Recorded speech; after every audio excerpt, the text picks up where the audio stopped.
আসসালামু আলাইকুম প্রিয় ভাই ও বোনেরা, কেমন আছেন আপনারা? অনেক দিন পর ভিডিওটি আজকে আপলোড দেব, কারণ দেশের অবস্থা যেই খারাপ, মনটা অনেক খারাপ। আর সারা বাংলাদেশে থমথমে হয়েছিল, নেটওয়ার্ক ছিল না, মানুষের আহাজারি কান্না সব কিছু মিলায়েই অনেক দিন কোনো ভিডিও ছাড়া হয়নি।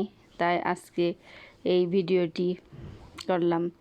আজকে দুপুরবেলা যা যা রান্না করলাম তাই আপনাদের সাথে শেয়ার করছি। গোড়া চিংড়ি মাছ দিয়ে পুঁই শাক রান্না করব, আর এদিকে শাপলা সরিষা দিয়ে শাপলা বাগার দিয়েছি, ভাত রান্না করেছি, ডাল রান্না করেছি। এই ছিল আজকে দুপুরের খাবার।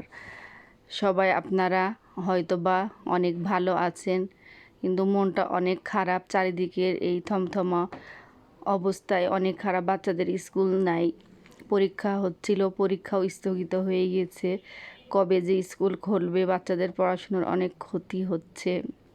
এই যে এদিকে আপনাদের সাথে কথা বলতে বলতে আমার পুঁই শাক দিয়ে চিংড়ি মাছটাও রান্না করা হয়ে গেছে। যে পুঁই শাকের তরকারি খাইতে অনেক পছন্দ করে আমার বাচ্চারা, আমাদের ঘরে সবাই পছন্দ করি। শাকসবজি শরীরের জন্য অনেক ভালো, আমি চেষ্টা করি শাকসবজি খাওয়ার। আমার এই ভিডিওটি লাইক দিয়ে, কমেন্ট দিয়ে, শেয়ার করে দিয়েন সবার যদি ভালো লেগে থাকে। আসসালামু আলাইকুম।